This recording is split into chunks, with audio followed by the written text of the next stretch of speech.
마태복음 19장 13절에서 22절 말씀 가지고 그 다음에 나를 따르라 라는 제목으로 함께 은혜 나누고자 합니다.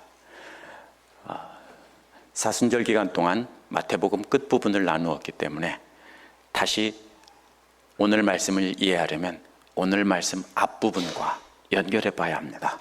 오늘 말씀 앞부분에서는 이혼에 관한 논쟁이 나왔습니다. 그러나 이는 이혼에 관한 가르침이 아닙니다. 예수께서는 자신들의 탐욕을 정당화시키려고 하나님의 자비로 허용하신 법을 악용하지 말라는 것입니다. 이러한 예수님의 가르침에 대해 남자 제자들이 뭐라고 했냐면요, 자신들의 권리를 박탈당한 것 같은 느낌이 들자 여자를 버릴 수 없다면 차라리 결혼하지 않는 것이 낫겠습니다 라고 볼멘 소리를 했습니다. 오늘 말씀도 역시 자신들의 탐욕을 정당화시키기 위해 하나님 말씀을 이용하는 자들에게 그렇게 하지 말라고 하시는 내용입니다. 어린아이를 막는 제자들과 부자 청년의 영생에 관해서 묻는 것이 전혀 다른 내용인 것 같지만 사실은 이혼에 관해서 하신 말씀과 동일한 것입니다. 제자들이나 부자 청년이나 모두 하나님 말씀을 이용해서 자신들의 탐욕을 정당화시키는 데 썼고요, 이혼에 관한 말씀도 역시 자신들의 탐욕을 정당화시키는 데 쓴 것입니다. 그렇기 때문에 예수께서는 제자들을 책망하시고 부자 청년에게는 모든 것을 다 버리고 따라오라고 한 것입니다. 예수님은 오늘 우리에게도 우리가 하나님을 이용해서 정당화시키려는 탐욕을 내려놓고 따라오라고 하십니다. 우리는 어떻게 우리의 탐욕을 먼저 내려놓고 그 다음에 예수님을 따라갈 수 있을지 생각해 보도록 하겠습니다. 13절에서 15절은 하나님 나라가 이런 자들의 것이니라 라는 내용입니다. 오늘 말씀 첫 부분은 그때라는 말로 앞부분과 연결된다는 것을 놓치면 안 됩니다. 예수께서 이혼에 관해서 가르치시면서 제자들에게 여자를 버리지 않고 끝까지 함께 살든지 아니면 모든 것을 포기하고 독신으로 살든지 각자에 달린 것이라고 하셨습니다. 여자를 언제든지 바꿀 수 있다고 생각한 유대 남자들에게는 충격적인 말씀입니다. 하나님 말씀을 이용해서 자신들의 그 탐욕을 정당화시키지 말라고 가르치셨기 때문입니다. 바로 그때에 사람들이 어린아이를 예수님께 데리고 왔다는 것입니다. 마음에 들지 않는 여자를 버리지 말고 끝까지 데리고 살라고 하자 제자들은 그러면 차라리 결혼 안 하는 게 낫겠습니다 라고 불평을 했습니다. 이것이 얼마나 놀라운 말씀이냐면요, 오늘날은 독신으로 살든 결혼해 살든 그게 그겁니다. 그러나 그 당시에 남자들은 결혼하지 않으면 이건 정상적인 사람 취급을 받지 못하는 겁니다. 여자나 어린아이들처럼 그 사회의 가장 밑바닥 구석으로 밀려나는 일입니다. 그렇기 때문에 이것은 최고 변두리에 사는 가장 낮은 주변인이 되겠다는 것입니다.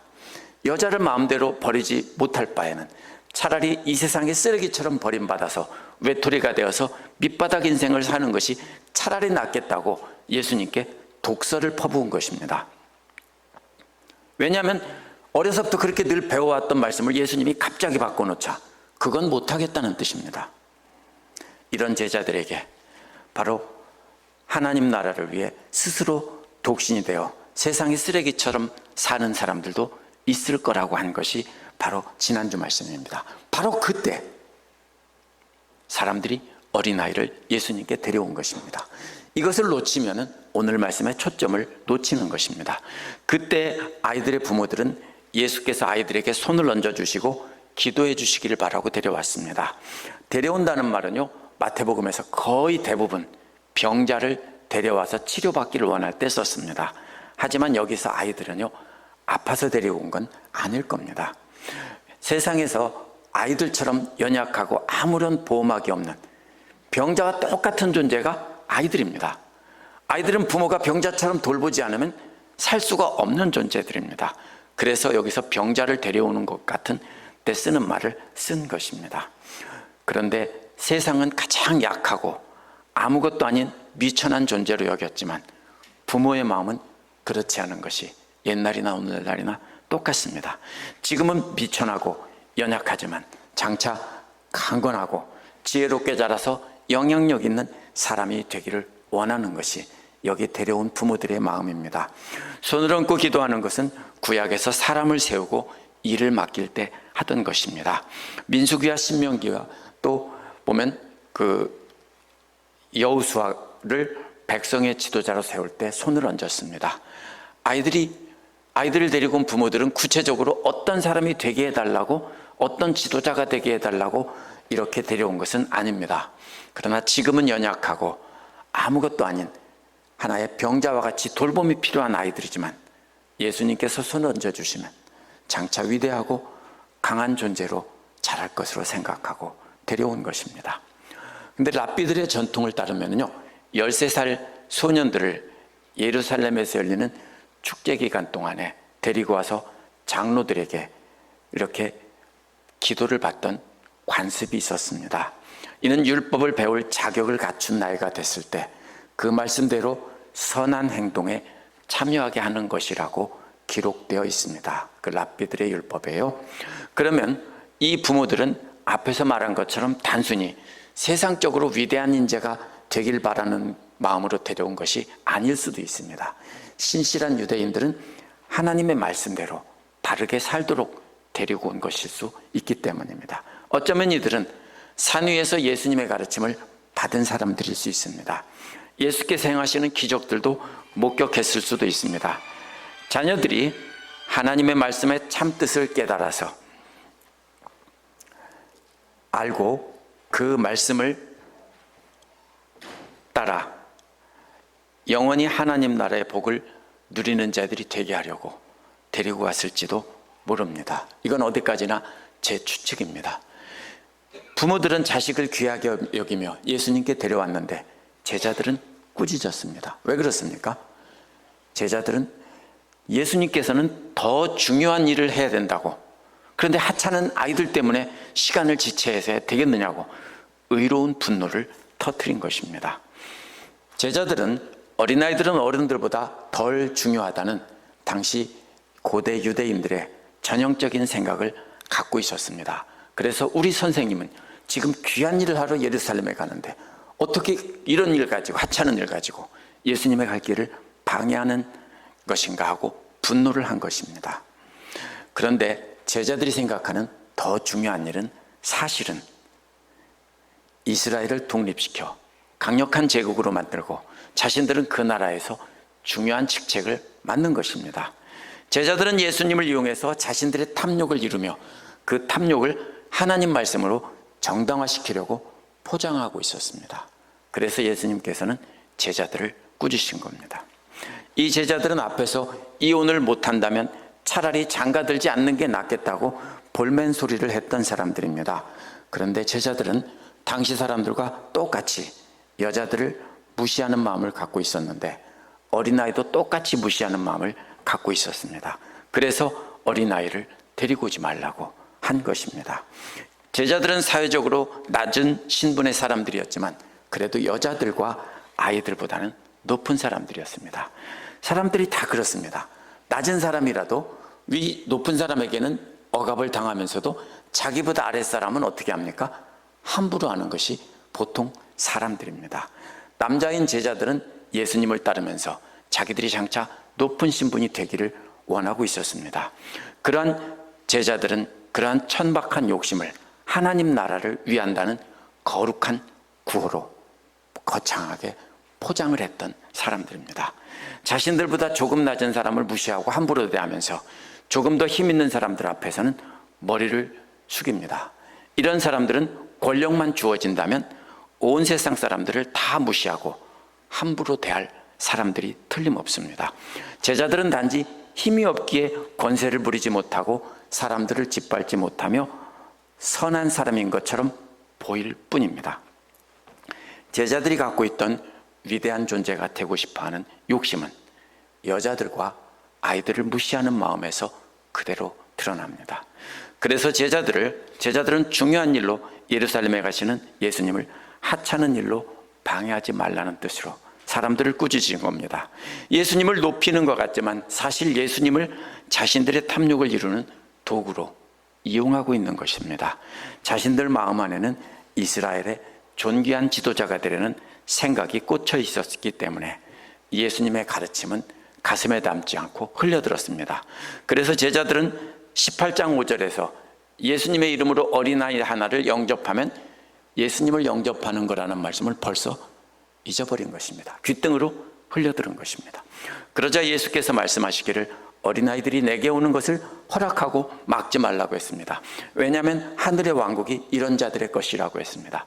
제가 일부러 하늘의 왕국이라고 번역했는데요, 원어는 왕국이라는 뜻인데요, 나라라는 말은 이것은 오늘날의 나라가 아니라 왕이 통치하는 왕국이라는 뜻입니다.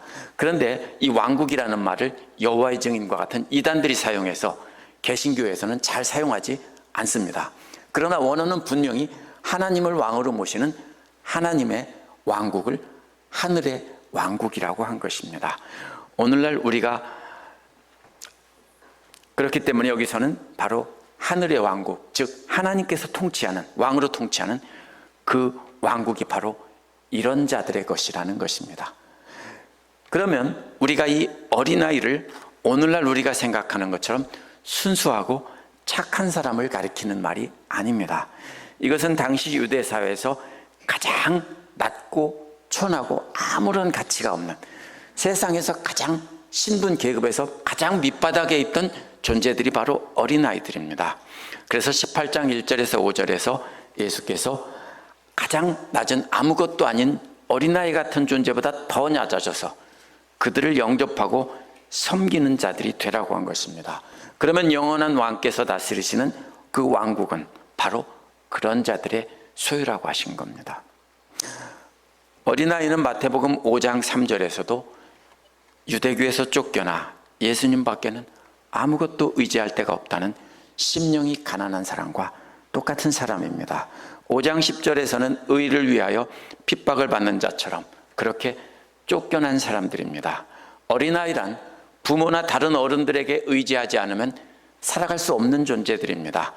영원한 하나님 나라인 하늘의 왕국도 바로 그렇게 하나님 밖에는 아무것도 의지할 것이 없다며 하나님만 의지하는 사람들의 것이라는 뜻입니다.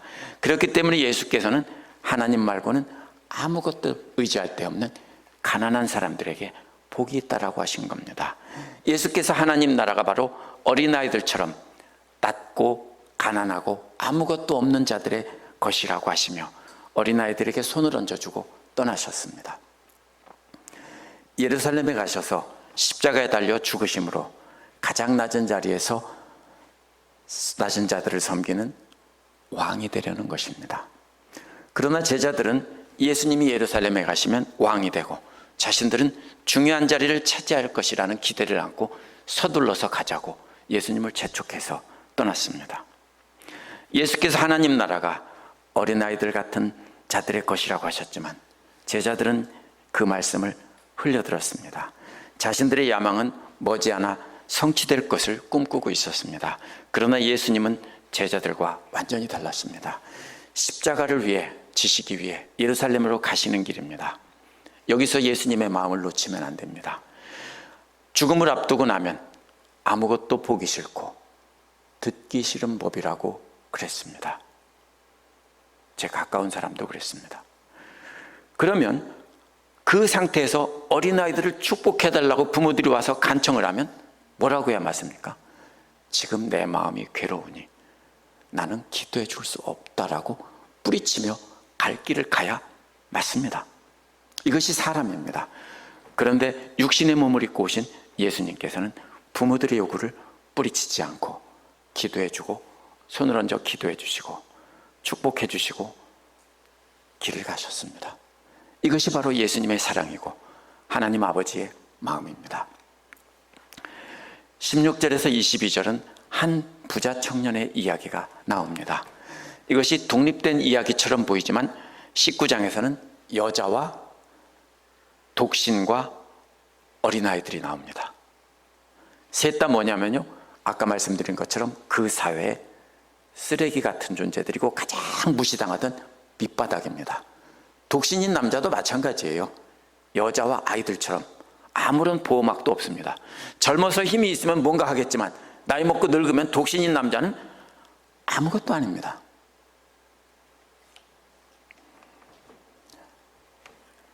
그렇다면 예수께서는 이러한 사회적 약자들의 보호자임을 보여주시는 겁니다.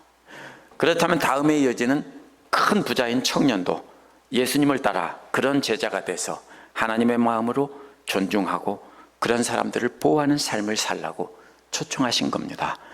16절은 원어에 빠진 말이 하나 있습니다. 그런데 보라 라는 말로 시작합니다. 천국이 바로 어린아이와 같이 자기를 낮추는 것이라고 했을 때 그때 바로 놀라운 구경거리가 생겼다는 것입니다. 그런데 보라, 그 구경거리가 뭡니까? 어떤 사람이 나타났는데요, 이 사람은 옷차림만 봐도 구경거리가 될 만한 사람이었습니다. 대단한 사람이었습니다. 젊은 사람이고요, 부자인데다가 신분이 높은 유대교 최고 지도자인데가 최고의 학자인, 존경을 한 몸에 받던 그런 사람입니다. 그런데 이 사람이 예수님을 향해서 선생님이라고 부르니까 그게 구경거리입니다. 모두가 놀라서 저것 좀 봐라고 하고 있는 것입니다. 모두가 다 알고 있는 위대한 젊은 지도자가, 부자인 존귀한 사람이 예수님을 선생님이라고 부르고 있습니다.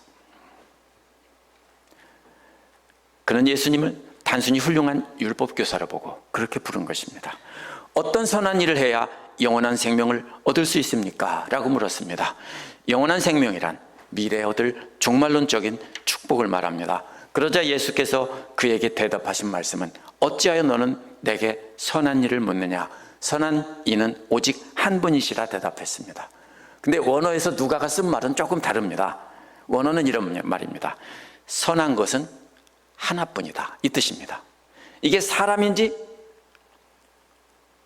하나님 말씀인지 분명하지 않기 때문에 어떤 사람들은 이것은, 여기서 선한 것은 가장 큰 계명이 뭐냐라고 해석하기도 합니다. 근데 여기서 선이라는 말은 남성이기 때문에 이것이 사람입니다. 그래서 하나님이라고 번역한 겁니다. 그렇다면 예수님은 하나님을 가리키면서 선한 분은 하나님 한 분이고 선함은 하나님만의 속성이기 때문에 너는 어째서 그걸 묻느냐? 그거 너무 뻔하지 않느냐?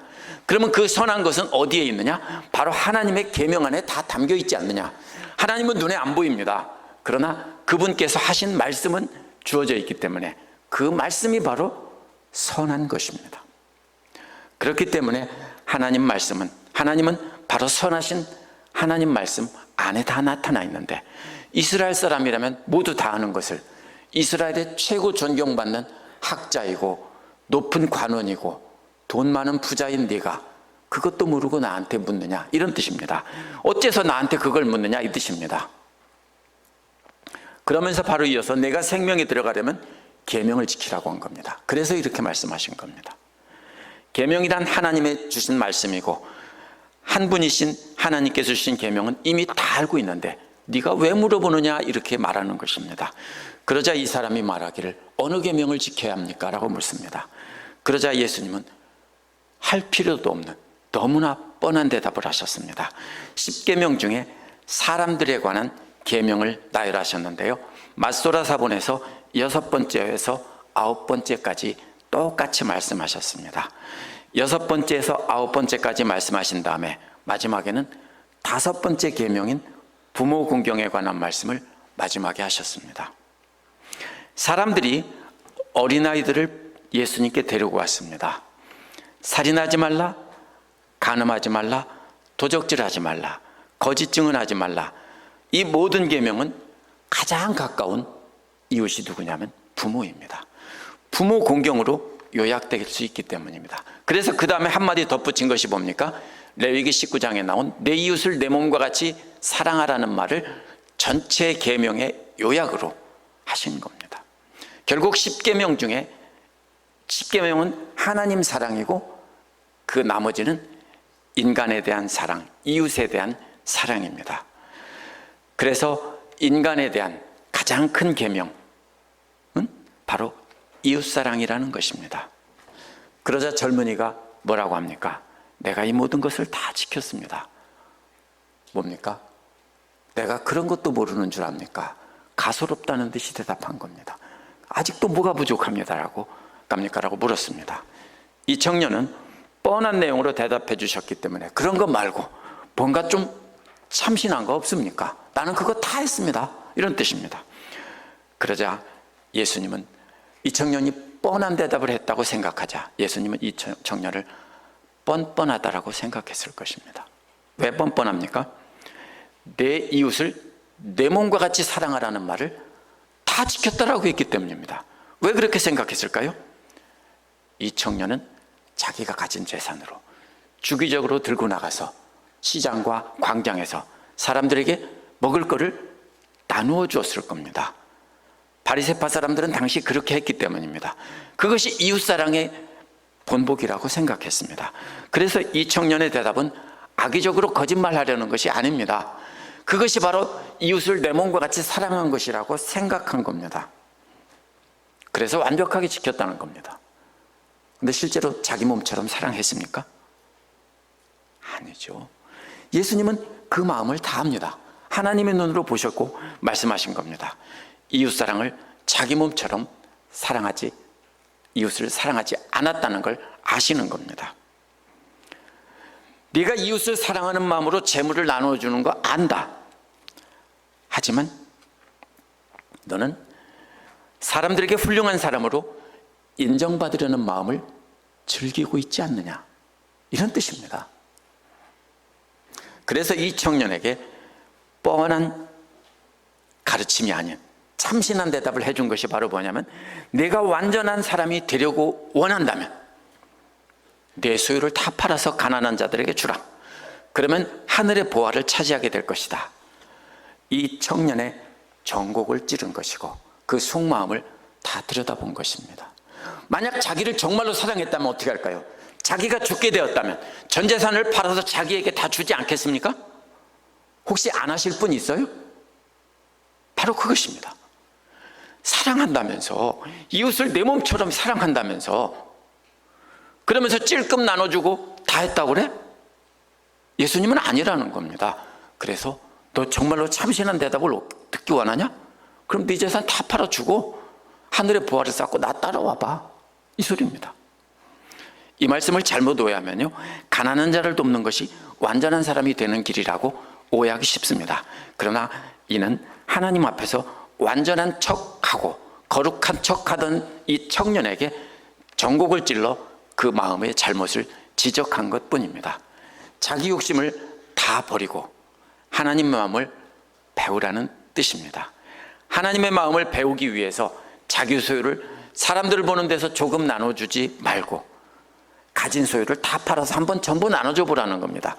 그러면 너도 가난한 사람이 돼서 그 사람들의 마음을 진정으로 이해할 수 있게 될 것이고, 그러면 내 이웃사랑이 완전하지 않은 거짓사랑이었다는 것을 너는 알게 될 거다, 이런 뜻입니다.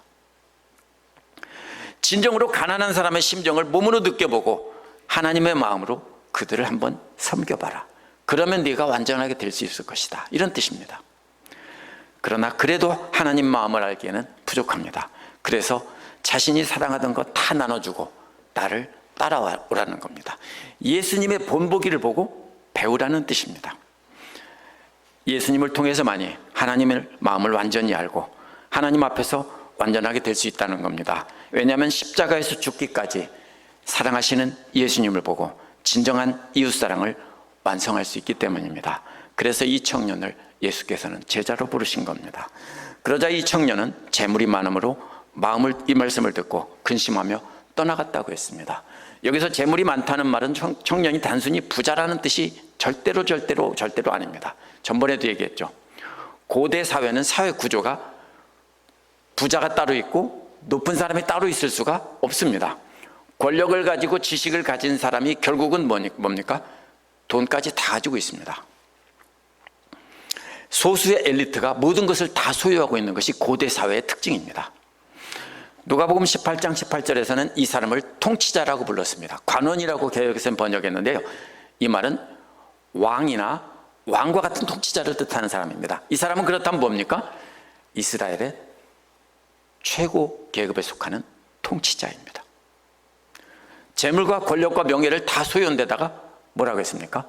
청년이라고 했기 때문에 젊기까지 합니다. 이 얼마나 참 대단한 사람입니까?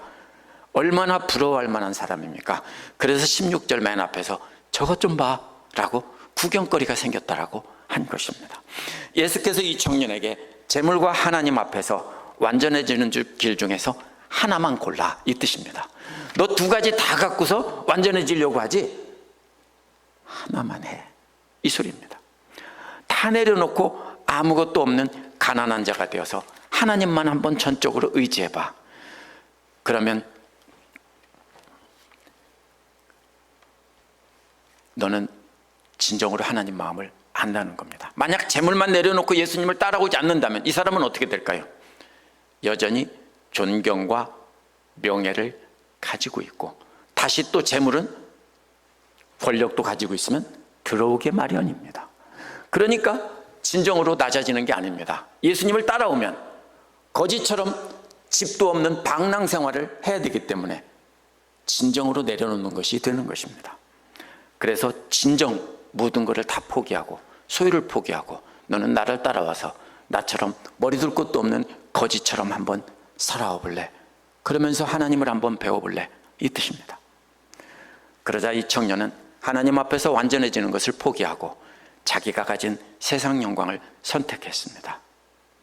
이 청년은 왜 왔냐면요, 세상에서 좋은 삶을 살고 자기는 거룩하다고 생각하고 모든 계명을 다 지키고 있다고 생각하고 자기는 하나님 앞에서 가장 완전한 자라고 생각을 했습니다. 그래서 예수님 앞에 나오면 예수님이 인정해 주기를 바랐던 겁니다. 새로운 거 뭔가를 알려주기를 원한 게 아니라 자신이 완벽하다, 너 참 훌륭하다, 그렇게 살면 하나님 나라가 내게서 가깝다, 계속 그대로 살아라 라고 할 줄 알았습니다. 그러나 예수님은 그 속마음을 들여다보고 다 아십니다. 그래서 겉으로는 계명을 지키는 척하지만 거짓으로 안전한 길로 인도하는 것을 아셨기에 다 버리고 따라오라고 한 겁니다. 예수께서는 마태복음 5장 48절에서 말씀하신 것처럼 하늘에 계신 아버지처럼 완전하게 되는 길은 말씀하신 겁니다. 어떻게 합니까? 빌립보서 3장 6절에 보면 다소의 사울도 율법으로는 흠이 없는 자였고 높은 관원이었는데요, 어쩌면 아마 이 청년은 사울과 거의 똑같은 수준의 사람이었을 것입니다. 이 청년은 재물로 대표되는 세상의 모든 것을 다 가지고 스스로 높아져 있었습니다.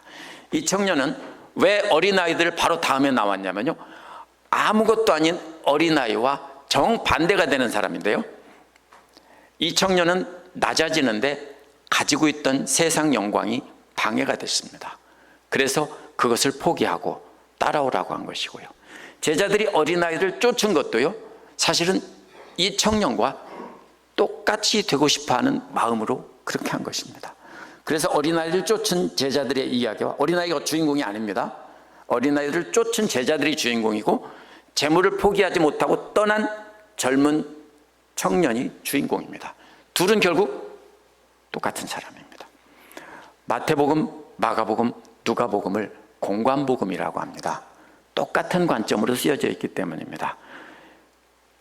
복음서마다 가르치는 내용들이 순서가 조금씩 다릅니다. 그런데 어린아이들을 쫓아내는 이야기와 부자 청년의 이야기는 딱 붙어서 연결돼서 나옵니다. 이게 무슨 말입니까? 하나의 가르침으로 전달하셨다는 뜻입니다. 예수님의 지상사역과 죽으심과 부활을 목격한 목격자들의 증언이 교회에서 계속 전해지다가 30년, 40년 뒤에 기록된 것이 이 세 가지 복음서입니다.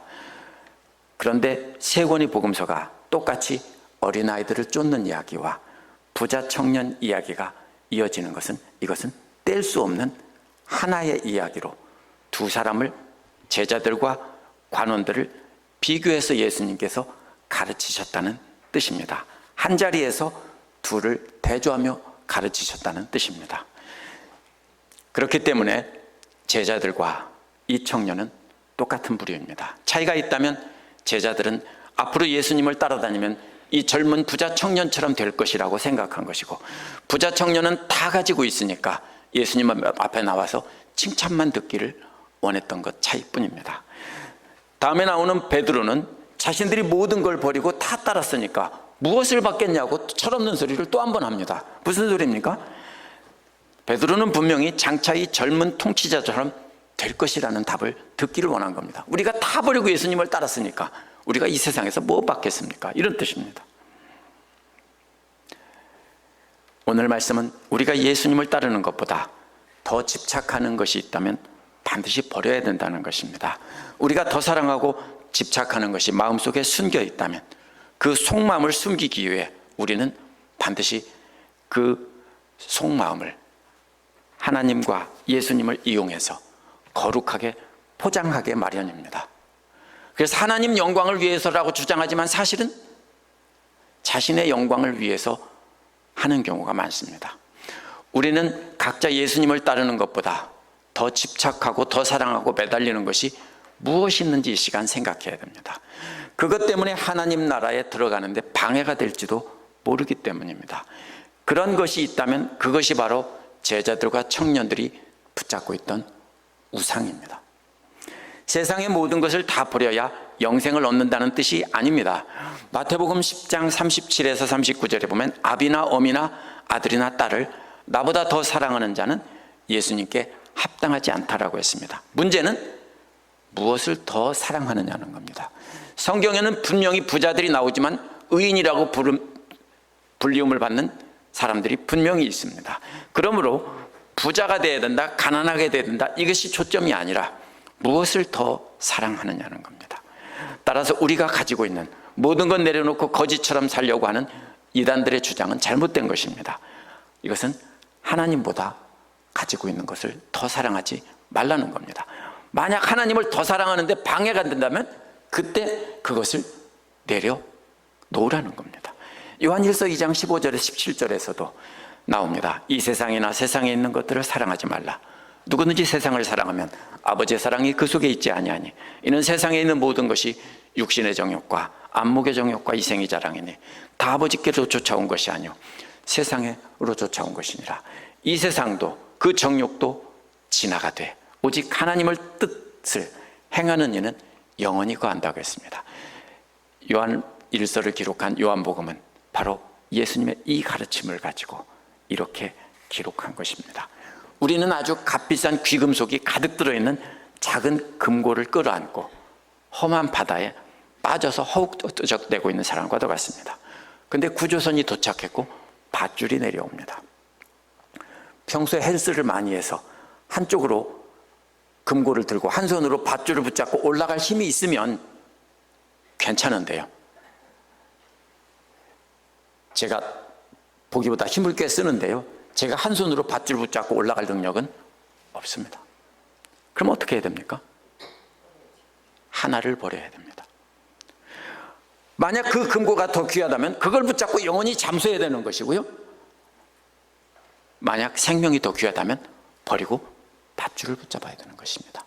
예수님의 말씀은 이런 말씀입니다. 두 가지가 정확히 대치가 될 때 어떤 선택을 할 것이냐, 세상 것을 포기하고 하나님 것을 붙잡으라는 겁니다. 바로 예수께서는 청년에게 내 손에 쥐고 있는 그것을 내려놓고 예수께서 주시는 생명줄을 붙잡으라고 한 겁니다. 우리도 둘 중 하나는 반드시 내려놓아야 됩니다. 기도하겠습니다.